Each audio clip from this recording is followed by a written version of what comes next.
Vocês sabem que aqui no curso a gente traz algumas coisas que eu acredito que nem todo mundo que está aí me assistindo já teve acesso, já entendeu, já viu, já conheceu. Uma dessas coisas que eu acho que é surpresa para uma grande parte aqui da nossa audiência é o paradoxo de Moravec. Você já ouviu falar disso? Eu acho que não. Então, como eu acho que não, e como isso é muito relevante para o trabalho de inteligência artificial, de machine learning, de deep learning, com microcontroladores, com microprocessadores, com servidores, com o que quer que você esteja fazendo, eu trouxe aqui para a gente conversar. Essa menina tá aí no YouTube, nesse link, copia aí, anota e vai assistir esse vídeo. Ela é uma estudiosa, né, sobre Deep Learning e fez uma entrevista sobre as questões de inteligência artificial com 5 níveis de pessoas. Ela pegou uma criança, né, de 8 anos de idade, depois pegou uma adolescente, depois pegou alguém que estava na faculdade, depois pegou alguém que estava fazendo pós-graduação e depois ela pegou o papa das galáxias, né, de inteligência artificial, de machine learning e de deep learning para falar sobre as dificuldades de pegar coisas, aspas, simples e implementar algoritmos que as máquinas consigam resolver. O exemplo anterior que eu coloquei no vídeo anterior, de reconhecer a escrita, ela é algo muito simples para o ser humano, para o cérebro humano, desde os tempos da alfabetização, com 4, 5 anos de idade, talvez até antes, dependendo da criança, dependendo do estímulo que ela tiver, ela já consegue entender que o papai e a mamãe escreveu o número 1, número 2, número 3. Né? Por que um microcontrolador de alguns megahertz de processamento, como é o H7, com a capacidade de memória, não consegue reconhecer que aquilo é um número 1, número 2? Né? E os resultados dessa entrevista dela são brilhantes. Então vale a pena demais você dar uma pausa aqui no vídeo, ir no YouTube, nesse link e assistir a nossa amiga aqui a fazer essas 5 entrevistas com 5 pessoas com níveis de conhecimento totalmente diferentes, né? E perguntar para eles o que eles achavam que era a dificuldade do machine learning, da inteligência artificial, do deep learning, nas coisas que cercam o dia a dia. E se você pegar a essência do que está sendo discutido, principalmente nas 2 últimas entrevistas, com a menina que está fazendo mestrado e doutorado e com o expert, que por um acaso é o orientador da entrevistada, da entrevistadora, né, sobre esses conceitos de coisas simplistas entrando dentro das máquinas, das machine learnings, né, você vai entender que quando a gente começar a trabalhar com machine learning, com inteligência artificial, com deep learning, dentro de microcontroladores, processadores, o que quer que seja, a gente vai se deparar com algumas coisas que são difíceis de parametrizar. Vou dar alguns exemplos. Essa imagem que você está vendo aí agora é uma imagem de classificação de objetos num frame de vídeo ou de uma foto fixa. Tá? E ele foi treinado, esse algoritmo, para reconhecer que ali existia uma ovelha. E qual era a assertividade daquele conjunto de pixels de ser realmente uma ovelha. Então o que ele colocou? Ele marcou aqui um quadradinho em que ele selecionou uma imagem de que se parece dentro daquele conjunto de pixels com sendo uma ovelha, e ele colocou que a assertividade que o algoritmo acha que isso é uma ovelha é de 0,87, ou seja, 87% de chance dessa mancha que apareceu aqui ser uma ovelha. Essa que está aqui na frente, 94% de chance, 90% de chance. Então ela conseguiu num rebanho contar quantos quadradinhos apareceu, 1, 2, 3, 4, 5, 6, 7, 8 aqui, né? E qual era a probabilidade disso realmente ser uma ovelha. Isso parece ser simples, isso tem trocentos exemplos, inclusive no site da ST, para você brincar com esse tipo de coisa, carregar um dataset de ovelha, de flor, de lápis, de carro, de borboleta, do que quer que seja, e o algoritmo ir treinando e reconhecer cada vez mais que aquilo é uma coisa. Só que olha só o que aconteceu logo no começo do lançamento do ChatGPT e que tem a ver com o paradoxo de Moravec. Alguém abriu o ChatGPT e você lembra que tinha uma parte, não do ChatGPT, de um concorrente deles, em que eu descrevia por texto alguma cena e ele desenhava essa cena para mim. Algumas pessoas entraram lá naquele sistema e escreveram assim, ó: por favor, desenhe um salmão no rio. Quando eles escreveram, por favor, desenhe um salmão no rio e deram um enter, o que o algoritmo trouxe de imagens? Ele trouxe de imagens isso que você está vendo agora aí na sua tela. O que é isso, gente? Isso é um salmão no rio. Só que não é um peixe, é uma posta de salmão no rio.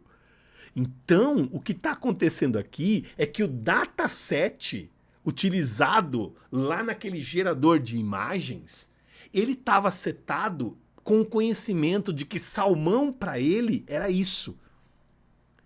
Então, o nosso cientista de dados vai ter que corrigir isso, de modo que quando o cara colocar eu quero um salmão no prato, apareça isso. Mas eu quero um salmão no rio, gente, você sabe que não faz o menor sentido uma posta, um filé de salmão nadando no rio. Entende?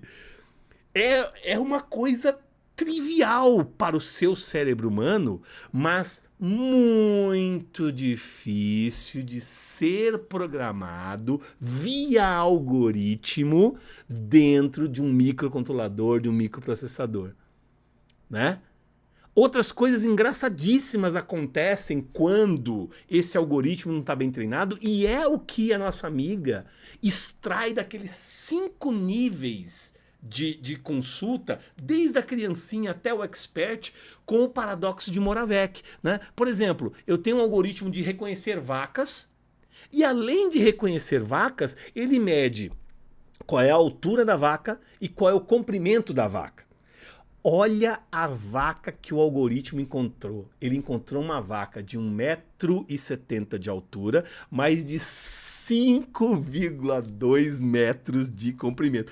Bicho, vocês imaginam o tamanho do costelão, do churrasco que dá para fazer com essa vaca?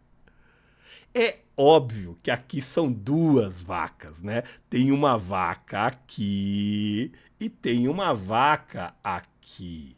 Só que o nosso algoritmo, ele foi treinado para reconhecer algumas partes da vaca e com isso selecionar que existe uma vaca, estimar a distância e a altura e marcar isso para mim. Óbvio que não existe, por mais que você gostasse da ideia de fazer um puta churrasco, né? Óbvio que não existe uma limousine, uma vaca limousine com 5 metros de comprimento, né? Isso é um erro do nosso algoritmo. Então, quando um erro desse aparece, como é que a gente treina o nosso algoritmo para não dar um falso positivo como esse que vocês viram aqui da vaca? É disso que o paradoxo de Moravec trata. Pra gente é muito óbvio, porque a gente já viu milhares de vacas, seja na televisão, seja ao vivo, seja numa fazenda, num zoológico, onde quer que você tenha ido, cara. Você sabe que não existe uma vaca de 5,2 metros, né? Assim como, por mais que isso possa parecer, não é um cachorro quente. Não é porque tem um objeto cilíndrico aqui, algo que parece um ketchup, né? Aqui, que isso...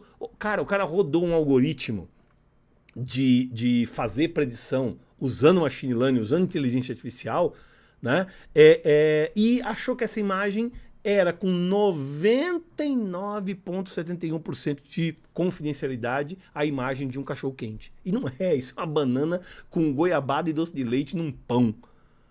Tá? Então isso é perigoso demais, e é disso que o paradoxo de Moravec trata. Então, coisas que o paradoxo trata é assim: você às vezes está usando a base de dados errada para o seu aplicativo. Não adianta você querer colocar um sabão em barra num dispenser de sabão líquido, que isso nunca vai funcionar. Não adianta você carregar algo aqui, né, que vai fazer a imagem do salmão que você tem na sua base de dados é salmão imposta. Alguém vai lá e pede um salmão no rio, isso vai vir errado. Então, cara, cuidado com o tratamento da base de dados. No Machine Learning, lembra, é o carinha que trata essa base de dados e faz esse filtro. No Deep Learning, quem faz o filtro é a própria máquina. Então, cuidado para não confundir e achar que Deep Learning é pegar aquele monte de livros que eu sugeri e ler ele debaixo da piscina. Não é, né?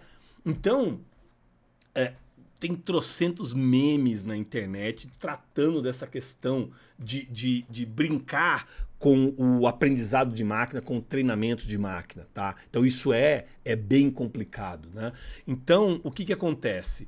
Por conta do paradoxo de Moravec, a própria ST tem um dado de que 74% de tudo quanto é projeto que se inicia com machine learning, com inteligência artificial, falha. Não dá certo, não funciona. O cara imagina que o projeto microcontrolado dele vai para um caminho e aí o cara não consegue fazer rodar. Por quê? Porque os caras não entendem do deep learning, do algoritmo, da base de dados, não fazem o tratamento correto como está no paradoxo de Moravec, para você não ter uma vaca de 5 metros de comprimento, para você não ter um salmão no rio, que é esse. O que você quer é encontrar as ovelhinhas da maneira correta, mas às vezes está faltando alguma base de conhecimento para eu conseguir chegar lá. Então, por exemplo, fazer os datasets rodarem adequadamente, pelo menos 15 meses de tratamento de dados para eu ter a base de dados correta funcionando. E o cara quer o produto para daqui a 3 meses. Cara, não vai funcionar se você não tiver a base de dados treinada, né? Ter pessoas capacitadas para fazer esse tratamento de datasets, só nos Estados Unidos estima-se que faltam 130 mil cientistas de dados que tenham essa habilidade de pegar uma informação e filtrar ela da maneira como deve para entrar num algoritmo de machine learning. Tá? Então há uma taxa de falha muito grande porque o pessoal não dá a devida atenção ao que o paradoxo de Moravec diz, que não é trivial fazer a coisa rodar como se imagina no cérebro humano. No cérebro humano isso é muito fácil. Na máquina você tem que preparar essa informação, né? Então, de 1,2 milhões de desenvolvedores de sistemas embarcados listados nos Estados Unidos, apenas 0,2% tem as habilidades para trabalhar com inteligência artificial e machine learning. Humildemente falando, um dos grandes objetivos aqui no nosso curso é que vocês estejam no meio desse 0,2% e se tornem profissionais desejados e capacitados para conseguir colocar essas coisas para rodar em microcontroladores, em microprocessadores. Tá? Então essa é a nossa grande ideia aqui no curso. Tá? Então, quando o cara começa a desenvolver, ele vê um monte de barreiras pela frente, né? Não ter os datasets corretos, não ter o recurso, ser dependente da nuvem, ter problemas para especificar qual é as características de hardware necessárias para aquilo rodar e ele achar que precisa de muito mais hardware do que precisa e ter algum investidor para colocar isso para rodar. Gente, eu vou mostrar aqui no curso, na parte prática, a questão dos datasets, vou te dar um pouquinho do que é necessário de conhecimento para você conseguir fazer isso rodar. Nós vamos cortar a dependência da nuvem e vamos fazer coisas que cabem no nosso H7 perfeitamente. Então você não vai ter muitos problemas com isso aqui. Agora, tem uma quebra de paradigma aqui para você que já sentou várias vezes na vida e fez um programa em linguagem C para um microcontrolador. Lá na programação em linguagem C, eu te digo quais são as regras que eu quero, eu te dou os dados, você escreve um programa e esse programa me dá as respostas que eu quero. Para eu programar inteligência artificial, machine learning, deep learning, mudou tudo. Eu te dou quem são as respostas que eu quero a resposta que aquilo é um Fusca azul. Eu te dou os dados, um monte de fotos. Você roda um algoritmo que me gera as regras para eu olhar aquilo e identificar que é um Fusca azul. Então a gente precisa dessa quebra de paradigma, tá? Bom, muito bem. Dito isso tudo, vocês entenderam através do paradoxo de Moravec que a gente tem aí uma série de barreiras, né, para serem vencidas. No próximo vídeo, eu vou dar uma introdução de como a gente vence essas barreiras, tá? Então, o que a gente tem que fazer para vencer essas barreiras que estão lá no paradoxo de Moravec e conseguir colocar os nossos algoritmos de inteligência artificial, de machine learning, para rodar no nosso microcontrolador. Vamos dar uma olhada.